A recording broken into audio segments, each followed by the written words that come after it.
Hi guys, কেমন আছো সবাই? আমরা আজকে যাচ্ছি একটা নতুন জায়গায়। জায়গাটার নাম হলো মোল্লাপাড়া। সেখানে অনেক ধরনের গ্রামীণ দৃশ্য আছে। আমরা দেখব। এখন আমরা একটা খালের উপর দিয়ে যাচ্ছি। এখানে একটা ব্রিজ আছে, এটা হলো বেড়িবাঁধের উপরেও উঠতেছি। ওদিক দিয়ে বেড়িবাঁধে হেঁটে হেঁটে ওইদিকে যেতে হবে।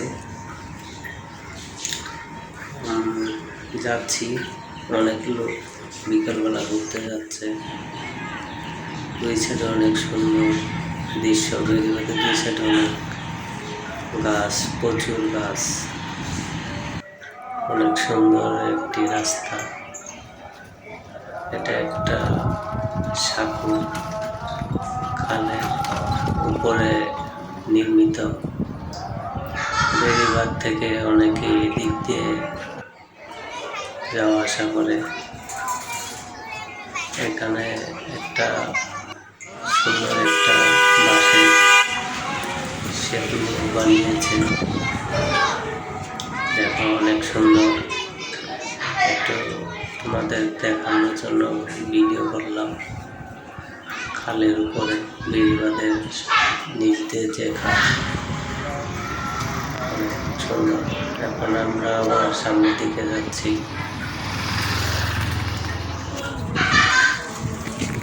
অনেক দূরের একটি রাস্তা, অনেক সুন্দর লাগছে। খালের বেড়িবাঁধের অপর সাইডে সুন্দর দৃশ্য, নৌকা, অনেক গাছগাছালি আছে, পানি, অনেক সুন্দর একটি দৃশ্য।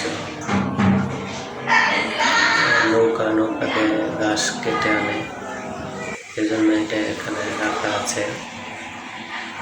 আমরা আবার সামনে যাচ্ছি। সামনে একটি সুন্দর রিসোর্ট আছে, যার নাম হলো বসন্ত।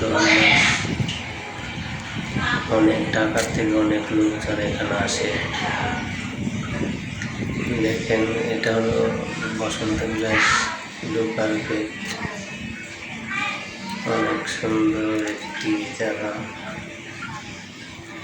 অনেকে এখানে ঘুরতে আসে। দেখেন, অনেক সুন্দর। আমি একটু ভিডিও করে আপনাদের দেখাচ্ছি। অনেক সুন্দর একটি জায়গা, ঘুরতে আসবেন এখানে। আমরা আবার সামনের দিকে যাচ্ছি এই মোল্লাপাড়ার উদ্দেশ্যে। বসন্ত বিলাস সেরে যাচ্ছি সামনের দিকে। আমার গন্তব্য হচ্ছে এখন মোল্লাপাড়া। অনেক সুন্দর একটি গ্রাম আপনাদের দেখাবো। এটা রূপগঞ্জ উপজেলায় অবস্থিত, তারাপুর পৌরসভার ভিতরে। রাস্তার সাইডে আরেকটি রিসোর্ট, পুরনো রিসোর্ট।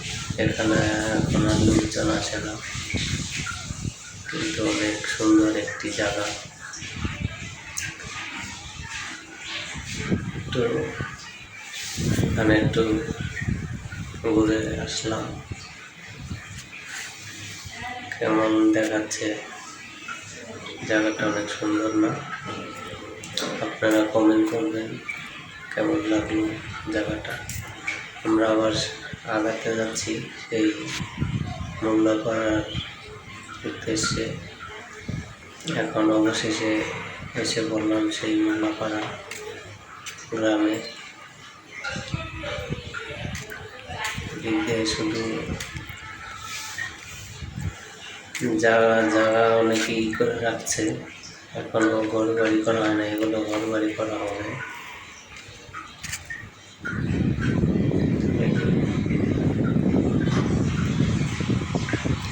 সুন্দর একটি গ্রাম, দেখতে খুবই সুন্দর।